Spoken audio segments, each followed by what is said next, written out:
अब बस एक ही सप्ताह तो बच गया था होली में। दूर कहीं से किसी के गाने की आवाज आ रही थी। होली खेलत नंदलाल बीरज में, होली खेलत नंदलाल। ग्वाल बाल संग रात रचाए, ग्वाल बाल संग रात रचाए, नट खट नंद गोपाल। सुनकर जैसे एकदम से मन मचल उठा था किसनुआ का, किसी छोटे बच्चे की तरह। गांव की होली की याद जैसे अचानक ताजी हो आई थी। गांव की होली की तो बात ही कुछ अलग होती थी।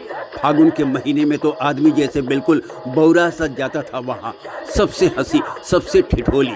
गांव में कहावत है, फागुन में तो बुढ़े भी देवर लगते हैं। होली में तो वो रात के अंधेरे में लड़कों की टोली द्वारा किसी के दरवाजे पर गोबर की हांडी पटक कर उसकी गाली के मजे लेना, या घर घर घूमकर होलिका दहन के लिए लकड़ी और गोईठा इकट्ठा करना, आज भी कहाँ भूल पाया था वो तमाम बातें आज इस शहर में कहाँ। यहाँ तो इंसान 2 जून की रोटी जुटाने में ही इतना न परेशान रहता है कि पर्व त्योहार कब आकर खत्म हो जाता है कुछ पता ही नहीं चलता। भाग दौड़ तो इतनी न है यहाँ कि किसी को किसी से कोई मतलब नहीं। हर कोई अपने आप में उलझा हुआ है। मगर गांव में उसे याद है, मंजर लगे आम के बगीचे में ढोल मजीरे की थाप पर जब फगुआ गाई जाती थी, मन बिल्कुल झूम उठता था।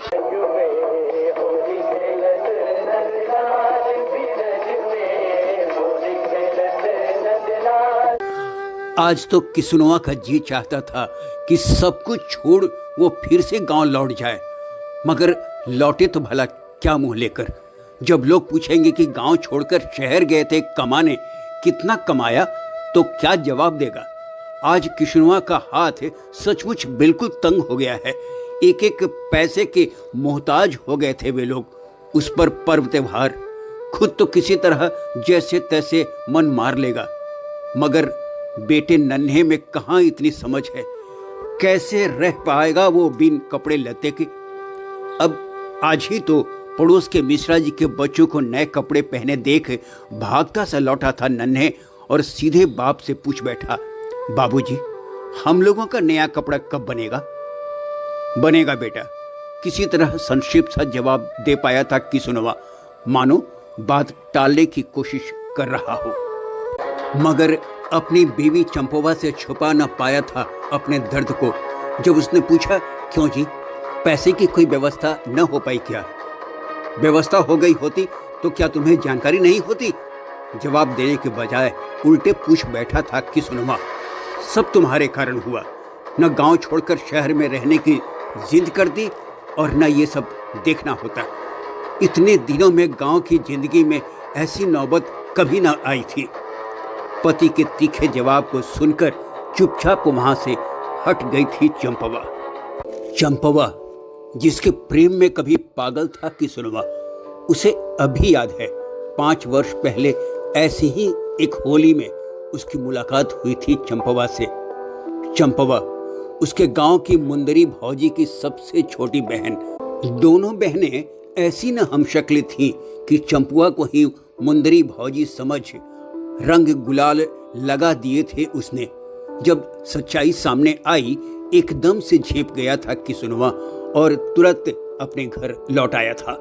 मगर उसके बाद तो नहीं भूल पाया था किसनुआ चंपोवा को।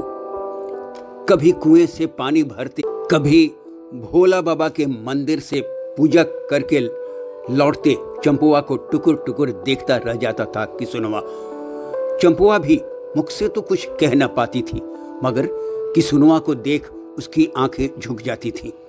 अंततः जब किसनुआ से रहा न गया, एक दिन चंपोवा से कही तो डाली थी उसने अपने मन की सारी बात। चंपा, मैं नहीं जानता तुम्हारे मन में क्या है। मैं नहीं जानता मैं जो कहने जा रहा हूं उचित है या अनुचित, मगर अब ऐसा कुछ हो गया है मुझे कि तुम्हारे बिन मैं रह नहीं सकता। मन तो मेरा भी बेचैन है, मगर डरती हूं तुम जीवन भर मेरा साथ निभा पाओगे कि नहीं। कहीं बीच राह में छोड़ तो नहीं दोगे? सर झुकाए पांव के अंगूठे से जमीन पर लकीर खींचते पूछा था चंपवा ने। ऐसा कभी ना होगा चंपा, चाहे जो कसम ले लो। किसुनवा का जवाब था और किसुनवा ने भी निभाया था इस वचन को। भोला बाबा के मंदिर में चंपुआ की मांग में सिंदूर भरकर उसे अपनी पत्नी बना लिया था। माँ बाबूजी पहले तो इससे खुश नहीं थे, मगर जब बेटा चंपुआ को ब्याह के घर ले आया तो आहिस्ता आहिस्ता अपना लिया उन्होंने भी। इस शादी के बाद बड़े ही सौहार्दपूर्ण माहौल में घर चला। परिवार बढ़ जाने से किसुनवा बड़े भाई मुरली के साथ खेतों में कड़ी मेहनत करता और घर में दोनों बहुएं मिलजुल कर घर के तमाम कामकाज को निपटा लेती थी। गांव जवार के लोग इस प्रेम को देख दांतों तले उंगलियां दबा लेते थे, मगर जैसे किसी की नजर लग गई हो। थोड़े ही दिनों में दोनों ही बहुओं में किसी न किसी बात पर मन मुटाव होने लगा। शाम में जब किसुनवा थका हारा घर लौटता, अक्सर पत्नी के उलाहने सुननी पड़ती थी उसे। सुनकर किसुनवा किसी तरह समझा बुझाकर पत्नी को चुप करा देता था।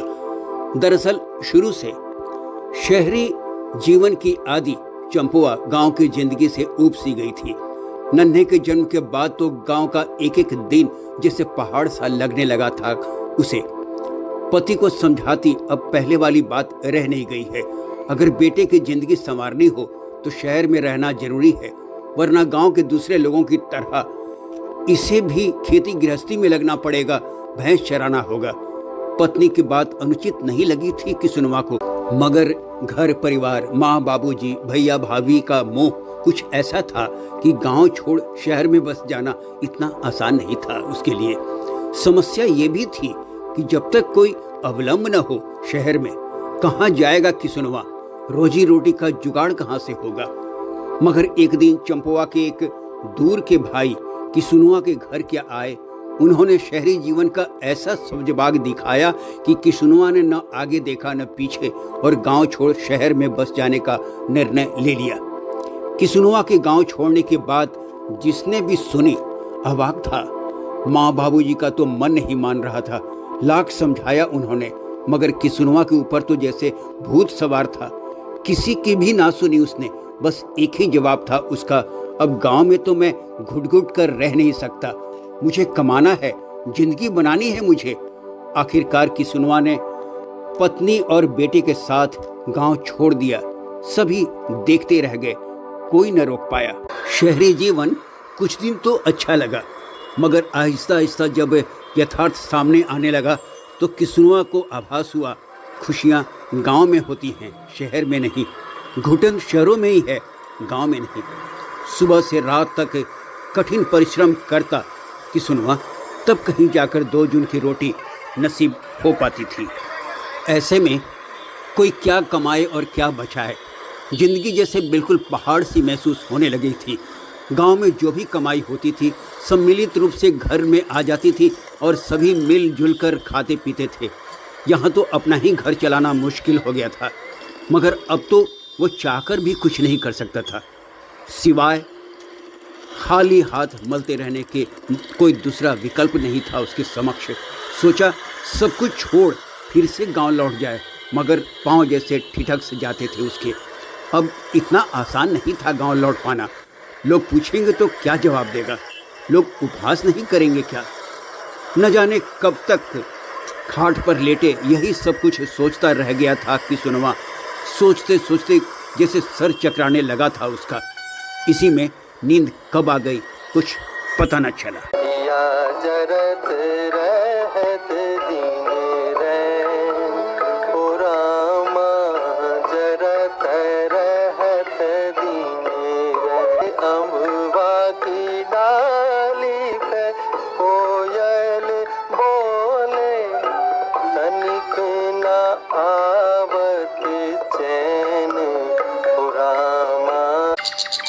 पहले सुबह बेटे नन्हे के जगाने पर उसकी नींद खुली।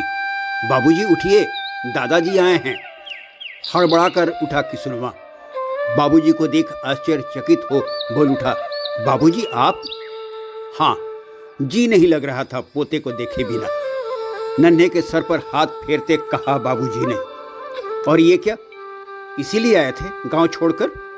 मेरा पोता कह रहा है अब तक उसके होली के कपड़े तक नहीं बने हैं। कुछ बोल ना पाया किसनुआ। बाबूजी ने फिर कहा, मैं तुम लोगों को लिवाने आया हूँ। मैं जानता था इस शहर में गांव वाला सुख कभी नहीं मिल सकता। मगर चंपुआ के मुंह से इतना ही निकला था कि किसनुआ ने रोक दिया। तुम चुप रहो, बहुत मानी मैंने तुम्हारी सलाह। अब मैं जो कह रहा हूँ तुम करो। बाबूजी लिवाने आए हैं, तुम सामान बांधो, हम लोग गांव लौटेंगे। किसनुआ लौट आया था फिर से गांव में, जहां हरे भरे खेत खलिहान थे, मिट्टी से लिपे पुते घर की सौंधी सौंधी महक थी, और था लोगों के मुंह से फूटता फगुआ का गीत। शहर में बिताए हुए दिनों की याद होलिका की तरह जल चुकी थी। गांव में फिर से होली की बहार आ गई थी। त्रिपुरा के पतवा सरिठे टोले मनवा यारा में उठत हिलो। अरे पुरवा के झोंकवा में आयो रे संदेशवा कि चल आज देशवा की ओर।